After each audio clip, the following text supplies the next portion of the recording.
Hi friends, subscribe பண்ண எல்லா ஃப்ரெண்ட்ஸுக்கும் ரொம்ப ரொம்ப தேங்க்ஸ்.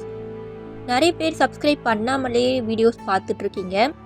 எல்லா வீடியோஸும் பாருங்கள், பிடிச்சிருந்தா லைக் பண்ணுங்கள், ஷேர் பண்ணுங்கள், சப்ஸ்கிரைப் பண்ணுங்கள். இன்றைக்கி என்ன ஸ்டோரி பார்த்தீங்கன்னா, ஒரு நாள் ஆஃபீஸில் வேலை செய்கிற பணியாட்கள் எல்லாரும் வேலைக்கு சரியான நேரத்தில் வந்து சேர்ந்தாங்க. நோட்டீஸ் போர்டில் ஏதோ எழுதியிருக்குதேன்னு எல்லாரும் ஆர்வமாக பார்க்க போனாங்க. அப்போது அந்த நோட்டீஸ் போர்டில் உங்கள் வளர்ச்சிக்கும் நம்ம கம்பெனி வளர்ச்சிக்கும் இடையூறாயிருந்த ஒரு நபர் நேற்று காலமானார். நம்ம ஆஃபீஸ்க்கு அடுத்த பில்டிங்கில் அவரோட உடல் வைக்கப்பட்டிருக்கு, எல்லாரும் தவறாமல் கலந்துக்கோங்க அப்படின்னு எழுதியிருந்துச்சான். அதை படிச்சுட்டு எல்லாருமே நம்ம கூட வேலை செஞ்ச ஒருத்தர் இறந்துட்டாரா அப்படின்னு வருத்தமாக இருந்துச்சு எல்லாருக்கும். அதுக்கப்புறம் நம்ம வளர்ச்சிக்கு தடையாக இருந்த நபரா யாரா இருக்கும் அப்படின்னு சொல்லிட்டு எல்லார் மனசுலேயும் ஒரு கற்பனை ஓட ஆரம்பிச்சிச்சு. இந்த பக்கத்து பில்டிங் ரொம்ப பாழடைஞ்சு பார்க்கவே பயமாக இருந்துச்சு. இந்த பேய் படத்துலனா காட்டுற மாதிரி ஒரு பாழடைஞ்ச பங்களான்னு சொல்லுவாங்களே, அது மாதிரியான ஒரு பில்டிங்.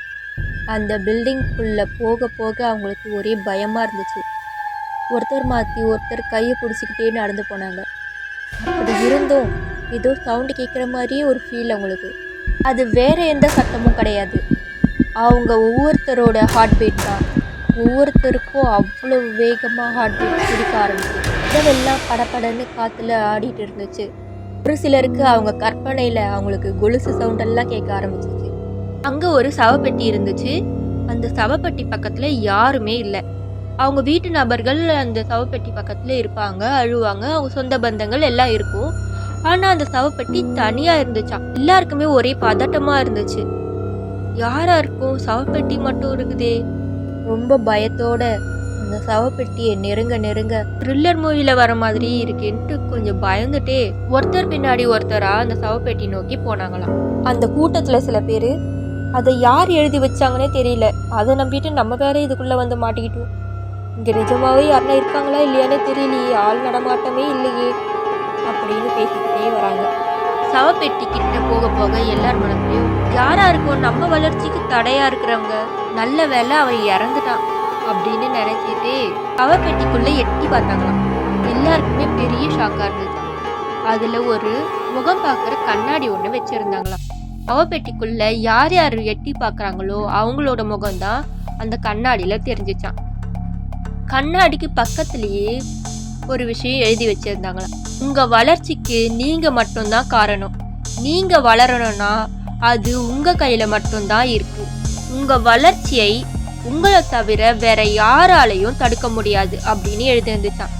அது படிச்சதும் எல்லாருமே ஒருத்தரை பார்த்து சிரிச்சுக்கிட்டாங்களாம்.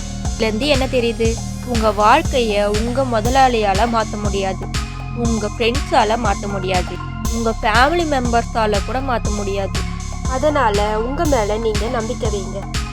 நம்ம நல்லா இருக்கக்கூடாதுன்னு மற்றவங்க நினைக்கிறாங்க, அவங்க ஏதோ பிளான் பண்ணுறாங்க, அதை பண்ணுறாங்க, இதை பண்ணுறாங்க, அதனால தான் எனக்கு இவ்வளோ பிரச்சனை வருது, மற்றவங்க அதை பண்ணுறதுனால தான் எனக்கு இந்த பிரச்சனை, இவங்க இதை பண்ணுறதுனால தான் எனக்கு இப்படி ஆயிடுச்சு அப்படின்னு மற்றவங்க மேலே எல்லா பழியும் தூக்கி போடாமல் எல்லா பிரச்சனைக்கும் எல்லா சந்தோஷத்துக்கும் நான் மட்டுமே காரணம், எனக்கு எது நடந்தாலும் அதுக்கு நான் மட்டுமே காரணம், அந்த அழகான விஷயத்தை மட்டும் உணர்ந்துட்டா வாழ்க்கையில் குழப்பத்துக்கு இடம் இருக்காது, யார் மேலேயும் டவுட் பண்ணணும்னு தோணாது, ஹாப்பி லைஃப்பை வாழலாம்.